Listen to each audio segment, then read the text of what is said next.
Information Technology presents educational satellite television programs.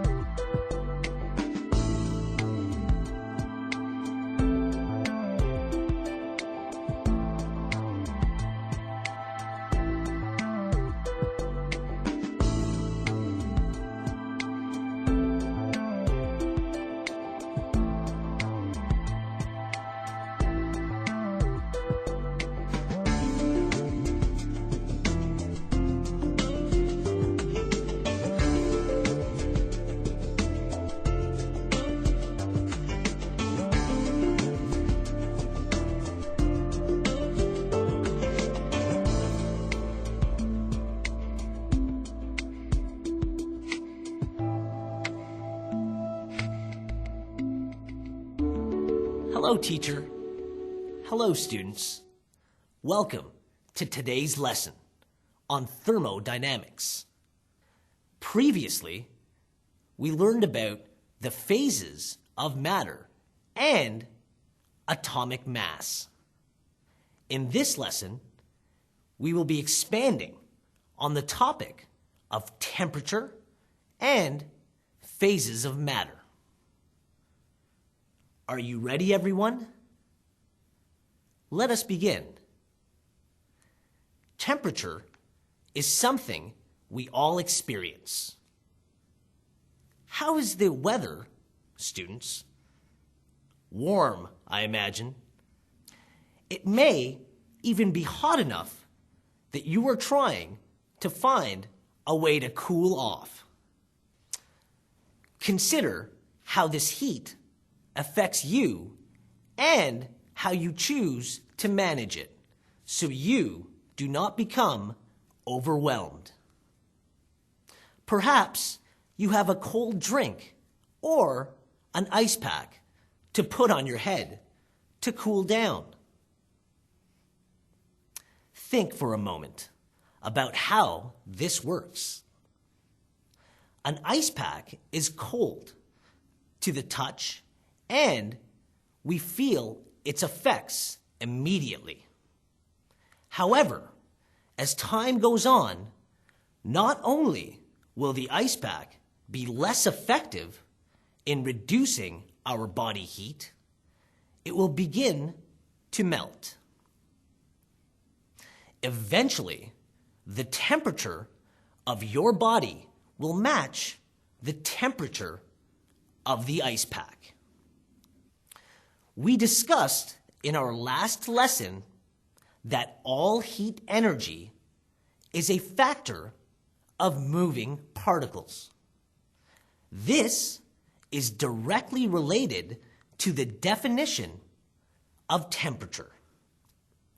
Temperature is a measure of the average random kinetic energy of particles in a body. It is used to determine in which direction there will be a net energy flow when two bodies are close to one another. An ice pack can demonstrate this behavior. If it is heated by touch, its particles will eventually vibrate within the solid so fast that they are separated and become a liquid substance. Thus, the heat energy was transferred to the ice. However, as this energy is transferred, body heat is also reduced. The two bodies will attempt to normalize to become as close to the same temperature as possible.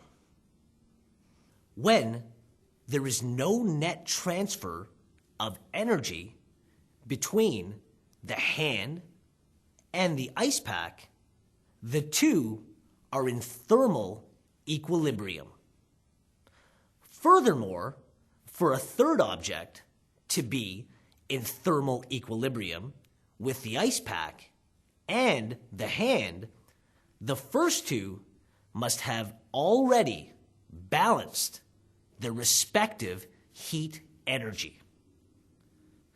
This is reflected in the zeroth law of thermodynamics, which states two bodies that are separately in thermal equilibrium with a third body must be in thermal equilibrium with each other.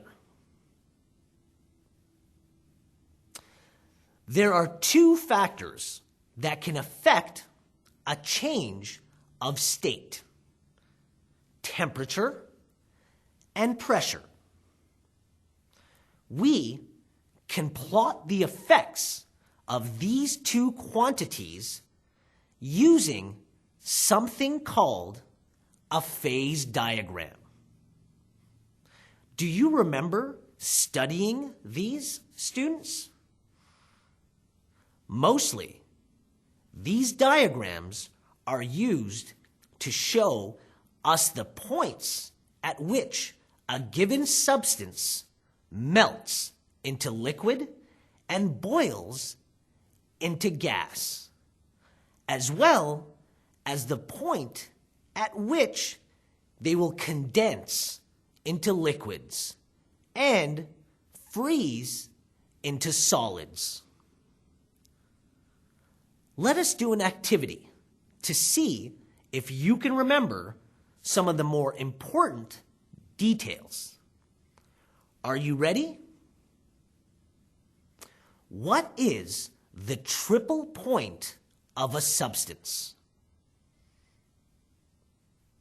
What is the critical point? You may begin. Students, let's get ready. Begin.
Time's up. Let's get back to our lesson. Welcome back, students. Did you remember these definitions? The triple point of a substance is the specific temperature and pressure at which all three states of matter are able to exist in thermal equilibrium. The critical point of a substance is the specific temperature and pressure at which clear phase boundaries cease to exist for a substance. When a substance reaches its critical point, the properties of the gas and liquid phases merge together as one phase. Do not forget that boiling point is not the same as critical point. Boiling point usually denotes the temperature and pressure at which a liquid changes state into gas in standard atmospheric conditions. Boiling points of a given substance can fluctuate based on the applied pressure on a given substance. Were these your answers? If so, well done. The measurement of temperature has always posed a problem for scientists. An international conference in 1947 established a temperature scale that could be used to give absolute values. Today, we use the thermodynamic scale, which is measured in Kelvin. Here is a table showing the important temperatures in units of Kelvin versus degrees Celsius. Notice the top row of the table shows absolute zero as a value of 0 Kelvin, but minus 273.15 degrees Celsius. Absolute zero is the theoretical temperature at which all the random motion of particles in a substance cease. We have time for one more activity, students. What is the difference between gas and vapor? You may begin.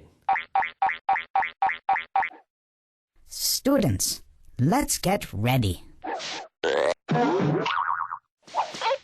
Begin.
Time's up.